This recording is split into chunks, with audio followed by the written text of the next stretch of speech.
Dá sequência, né, às entrevistas com os vereadores eleitos e reeleitos para compor a próxima legislatura da Câmara Municipal. É a oportunidade, né, de você acompanhar aqui a prestação de contas de quem já está na Câmara Municipal e terá a oportunidade de continuar, mas ao mesmo tempo é a oportunidade de você conhecer também as novas lideranças políticas que conquistaram aí a preferência do eleitorado, que estarão presentes na Câmara Municipal a partir de 2025 e que trazem aí uma expectativa muito grande para o próximo mandato.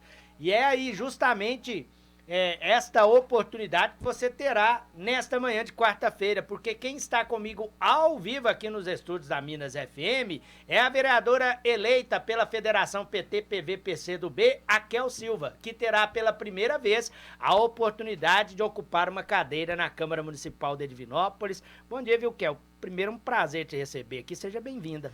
Muito obrigada, Flaviano. Muito obrigada à audiência da Minas. Eu estou muito feliz de estar aqui para a gente conversar e falar das expectativas que a gente tem enquanto vereadora eleita. Prazer é meu recebê-la aqui para a gente poder conversar um pouquinho sobre a expectativa e esse projeto para Divinópolis, né, a partir do ano de 2025. Você, né, compõe essas novas lideranças, né, que irão assumir a Câmara Municipal a partir de 2025. Eu queria até começar a entrevista trazendo esta oportunidade da população, através aqui da Minas FM, da TV Candidez, poder conhecer um pouco o currículo da Kelsey. Você é professora, né, traz a educação como uma das prioridades, você sempre falou isso nas redes sociais durante o período de campanha, né? Mas, assim, sempre muito atuante na discussão, principalmente política. Sim, primeiramente eu vou falar um pouquinho do meu currículo, né? Eu sou professora, comecei a atuar na rede pública estadual em 2016, mas antes disso eu tive toda uma formação acadêmica, né? Eu sou egressa da Universidade Federal de São João del Rei, lá em São João del Rei mesmo, não a da UFSJ de Divinópolis, mas eu fiz História, me formei no curso de História, depois eu fiz o mestrado em Cultura e Identidade também pela Universidade Federal de São João del Rei e emendei o doutorado na UFMG fazendo História Social da Cultura. Então, quando eu fiz o doutorado, eu também estudei muito questão de sociologia do Brasil, e a gente foi entendendo algumas coisas que foram fazendo sentido quando a gente vai analisando a história. E aí, em 2016, eu passei no concurso e me mudei para Divinópolis para começar a lecionar. E foi dentro da sala de aula que eu percebi que a gente precisa intercambiar, fazer uma ligação entre o pensamento acadêmico e a sala de aula, que às vezes fica muito distante. E eu me apaixonei pela educação e continuei, né, deixei em stand-by a carreira acadêmica e passei a ser professora. E foi dentro, né, vendo as realidades dos meus alunos, que eu fui percebendo que a gente tinha que ter, sim, uma preocupação política em relação à educação. A baixa remuneração dos professores, a questão da estrutura das escolas, né, a gente ter uma preocupação de ter, né, o conhecimento da família, a família fazer parte da escola com a gente. Então, isso tudo foi me fazendo pensar desse lado político que muitas das vezes a gente deixa de lado. E foi aí que eu percebi que eu podia doar mais o meu tempo e fui participar do Educafro, que, assim, como eu me formei na universidade pública, e a universidade pública é paga pelas pessoas, né, pelos impostos, a única forma que eu achei de retribuir foi dando aulas. Então, eu fui dar aula gratuitamente no Educafro e, posteriormente, a gente criou um cursinho voluntário, que é o Protagonistas, que acontece de 15 em 15 dias aos sábados, para aulas para os alunos de escola pública. Então, essa foi a minha trajetória, né, acadêmica e de professora, e como eu comecei a pensar, né, nessas questões mais políticas, de defender uma escola pública de qualidade, de defender um ensino melhor, de pensar na saúde mental dos professores. E por aí foi assim que eu cheguei nessa parte mais militante da política. Depois desse despertar de interesse na política, você teve uma grande incentivadora, a gente tem que registrar isso aqui, ela esteve ao seu lado durante todo o período de campanha, que é a deputada estadual Lohana França, né, que se consolidou há 4 anos atrás como uma grande liderança, quando ela teve a oportunidade de ser a vereadora mais votada aqui da cidade de Divinópolis. Uma responsabilidade muito grande trazer a presença dela e o apoio dela durante um período de campanha. Sim, a deputada Lohana, além de ser, né, um exemplo para mim enquanto política, ela é minha amiga pessoal. Então, a gente tem uma relação assim, muito próxima. Só que, assim, dentro da perspectiva política, a gente tem que entender que o nosso mandato também vai ter autonomia. Mas, obviamente, vamos trabalhar juntas em prol de um projeto que é Divinópolis. Né? A gente tem, né, uma visão de que Divinópolis ela pode se desenvolver mais em vários campos. E a gente precisa trabalhar juntos para que isso aconteça. E eu estou muito animada para fazer isso.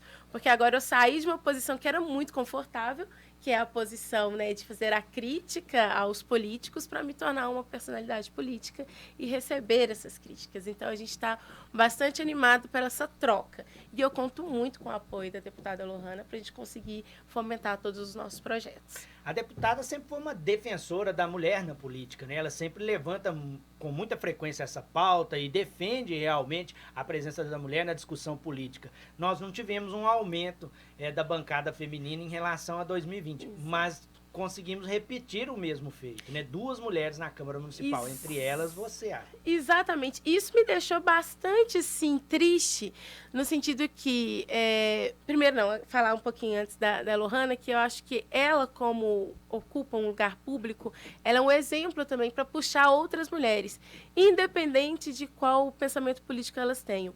A gente estava no Cefet numa apresentação e uma menina que tem um posicionamento totalmente diferente dela falou isso. Que, olha, Lohana, você é um exemplo para mim. A gente não compartilha das mesmas ideias, mas eu acho o seu posicionamento enquanto mulher na política muito importante. Então, a gente precisa ter representatividade. Representatividade vazia não leva a lugar nenhum. Então, isso é muito legal quando pessoas que têm pensamentos divergentes reconhecem isso. E agora, é a mesma coisa que eu digo, né, durante esse pleito que a gente teve. Eu fiquei, assim, triste porque eu pensei que a gente teria um número maior de mulheres, porque todas as mulheres, né, assim, que eu tive contato na campanha, dentro do meu espectro político ou não, elas eram muito qualificadas. Elas tinham muita coisa a acrescentar. E elas não conseguiram. Né? E isso me mostra ainda que a gente tem um caminho muito longo para nós mulheres percorremos dentro da política. Porque apesar de muita gente falar que quer renovação, que quer pessoas qualificadas, elas ainda não estão preparadas para ver mulheres em lugares de poder. Então, quando a gente assume também, a gente assume com uma grande responsabilidade, que é chegar nesse lugar de poder e mostrar que nós, mulheres, conseguimos fazer um bom trabalho na política. E a gente é político desde sempre, né? Mulheres sabem dialogar melhor, né, e achar soluções. E professores mais ainda, porque a gente lida com uma sala de mais de 40 alunos, dependendo. Você, como já citou várias vezes, é professora, né? Tem educação na sua essência profissional. E é uma bandeira que você pretende trazer para a Câmara Municipal, né? Durante o período de campanha, você falou muito sobre isso, né? O gabinete aberto para as universidades, para os universitários, Exato. Já apresentando a defesa de algumas pautas importantes, como o passe livre para os estudantes. É o grande norte, né, do seu mandato, é a educação? É a educação. E, assim, um dos pontos, né, a gente pode falar desde a educação inclusiva, que é um dos grandes gargalos hoje na prefeitura, porque a gente pode falar assim, a gente tivemos muitos avanços. Eu não jogo fora tudo. Eu tenho uma expressão que eu uso muito com meus alunos, que é a seguinte, não sei se você já ouviu, que a gente não pode jogar o bebê fora com a água do banho, que a gente tem que tirar o bebê e jogar a água suja. Então, a gente pode fazer muito bem isso, a gente pode fazer a crítica construtiva. Mas a educação inclusiva ainda é um dos grandes gargalos, tanto no município como também em todo Minas Gerais, como um todo, né? É um problema maior. E a gente quer ter esse olhar cuidadoso com a educação inclusiva, com os estagiários, com os professores de apoio, com os professores regentes, porque muitas das vezes a gente vai para a sala de aula sem uma preparação. A gente precisa ter essa preparação, mas uma preparação que não aumente o nosso tempo de trabalho, porque o professor ele trabalha demais. Quem é professor e está me ouvindo sabe que a gente está hoje na semana do saco cheio, mas a gente já está com a cabeça pensando na próxima semana, o que a gente vai fazer de planejamento de aula, como que vai ser. A gente não descansa. Mas a gente precisa nos prepararmos, mas usar um tempo que a gente já tem para estar na sala de aula, estar na escola. A gente tem horários de módulos que a gente pode fazer cursos que podem nos ajudar, né, nessa formação. Então, é trabalhar isso junto, né, com a Secretaria de Cultura, né, de Cultura não, de Educação, para a gente poder otimizar isso. Dentro também da perspectiva aqui de Divinópolis, porque a gente fala muito de educação, que a educação ela tem que ser boa na base. Porque quando você tem uma educação boa na base, eu pego o ensino fundamental e médio. Facilita muito mais a nossa vida. né? Porque a criança, o adolescente, ela já vem com uma base muito boa. E quando ela tem um médio fundamental muito bom, quando ela chega no superior, ela não vai ser reprovada em cálculo. Ela não vai ser reprovada em outras disciplinas. Então, ela vai vai fluir muito bem nesse ensino superior. E aqui em Divinópolis, a gente tem 6 universidades. 3 públicas e 3 particulares. Só que essas universidades, elas não estão sendo aproveitadas como elas deveriam pela comunidade. Eles têm projetos de extensão que poderiam estar sendo feitos por toda a Divinópolis. E a gente, enquanto cidadão e também poder público, poderia estar, como se diz, usando e abusando desses projetos, porque são bons para nós, a extensão. Então, a gente tem, né, uma ideia de tentar fazer com que o município use e abuse das universidades, porque a gente tem cursos para todos. E aí que surgiu a ideia do nosso gabinete itinerante, nessa caminhada, que é justamente de ter um carro, uma Kombi, eu queria uma Kombi, vamos ver se vai ser possível a gente conseguir, para a gente ir, né, como gabinete e também levar alguns alunos de projetos extensionistas das universidades para estar conversando com as pessoas. Então, os nossos projetos todos passam pela educação, porque sem o professor, sem a formação, a gente não vai ter uma sociedade. E mais ainda, fazer com que Divinópolis não deixe esses cérebros ir embora. Porque a gente tem uma formação, a gente tem curso de medicina e está faltando médico. A gente tem curso de enfermagem e os enfermeiros não estão recebendo piso. A gente tem professores sendo formados, mas eles não estão sendo utilizados. Então, peraí, a gente está formando para ir embora? Ou a gente está formando para não ser utilizado como mão de obra qualificada? Então, a gente precisa fazer também que Divinópolis absorva essa mão de obra. É um trabalho árduo, mas que a gente está pronto para colocar a mão na obra para fazer Divinópolis ser realmente um polo educacional. Essa é uma das pautas, né? Mas você tem outras também importantes. Você tem um trabalho aí de defesa dos animais que é muito interessante. Você tem também essa proposta de fazer com que seu mandato seja realmente efetivo na Câmara. Sim, a gente quer um mandato que seja efetivo, conciliatório, porque as críticas elas devem ser feitas quando são pertinentes. A gente tem esse perfil de conversar, de sentar e de debater ideias, porque na democracia a diversidade de ideias é que é importante. E então a gente tem essa perspectiva dentro dos nossos projetos. Então, pensar, por exemplo, a causa animal, ela requer um debate imenso, que vai ser necessário chamar a sociedade civil, as ONGs, as pessoas, a prefeitura, outros vereadores, para a gente entender como que a gente pode resolver esse problema que é caótico na cidade. Não só a questão do abandono, mas também como outros tipos de doença. E aí a gente pode utilizar a universidade, que pode fazer esses testes que já eram feitos, né? Tem uma doença para os gatinhos, que eu esqueci o nome agora, mas que você pode também detectar com esses exames. Então, dá para a gente utilizar a estrutura que a gente tem nas universidades em prol da população e que não vai pesar tanto nos cofres, né, do executivo, espero, né? Porque já é um projeto de extensão que tem que ser feito. Então, é tudo muito costurado, muito conversado, e a gente quer fazer isso. Então, todos os nossos projetos, a gente pensa primeiro se é viável ou não, porque como a gente nunca foi, né, vereador, a gente também acha que dá para fazer várias coisas, mas a gente tem que ficar no ponto que é fiscalizar e cobrar, que é a nossa função. Mas projetos assim de cuidado com os animais, com a questão da segurança pública, a questão do transporte urbano, isso tudo está muito ligado a gente. Principalmente também o ponto da cultura e meio ambiente, que são os nossos tripés, né? Educação, cultura e meio ambiente. É importante você trazer, né, essa ilustração do perfil, né, de diálogo, porque a Federação PT, PV, PCdoB foi a única federação e partido a fazer 3 cadeiras na Câmara Municipal. É a maior bancada para a próxima legislatura, né? A federação estava num lado oposto ao atual prefeito, né? Essa será a sua postura de fiscalização? Como que será que é dentro da Câmara Municipal, principalmente nessa relação institucional? Essa é uma pergunta muito boa de ser feita, porque durante a campanha a gente falou muito assim, a gente não pode colocar um candidato debaixo do braço e falar, esse é o meu candidato. Por quê? Eu vou criticar, eu vou pegar no pé, eu vou falar os pontos positivos e negativos da gestão. É a minha função enquanto vereadora. E eu acho que é a função que a população deseja do vereador, que ele tenha uma postura de crítica e de defesa ou de apoio. Quando o projeto for bom e convergir com as nossas ideias, a gente vai apoiar. Se o projeto não for bom, se o projeto a gente vê que tem falhas, a gente vai fazer a crítica. Porque é isso que é a democracia. E eu acho que as pessoas têm que começar a entender, e isso é por isso que eu fui também pro debate político-institucional, que a gente precisa elevar o nível da nossa democracia. Nos últimos 10 anos, né, eu posso aí colocar os últimos 12 anos, eu como historiadora, né, tenho que datar tudo, a gente teve um empobrecimento do nosso debate. A gente teve um empobrecimento de achar que se eu sou oposição, eu não gosto da pessoa, eu não posso ser amiga dessa pessoa, eu não posso ter diálogo com ela. Críticas são construtivas dentro da democracia e elas são necessárias para a gente conseguir resolver problemas. Por exemplo, eu tenho uma posição de centro-esquerda.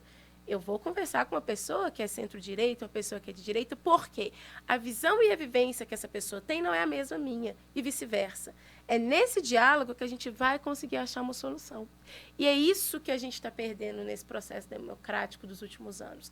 A dificuldade da gente compartilhar ideias, mesmo vindo de pontos diferentes. E isso a gente sabe fazer porque administrar uma sala com 40 alunos que vêm de lugares diferentes, de formações diferentes, de religiões diferentes, pede essa habilidade. Então, eu acho que a Câmara vai ganhar isso comigo, porque eu venho com esse perfil de sentar e conversar com todos. Obviamente, né, seguindo também os nossos pensamentos, as nossas ideias, enquanto partido, porque somos um projeto coletivo. Isso é muito importante falar. Né? A gente está aqui pela coletividade, não é pela vereadora, é pelos 2.195 pessoas que me elegeram. E por toda Divinópolis, porque se eu estou aqui, eu vou representar cada um de vocês.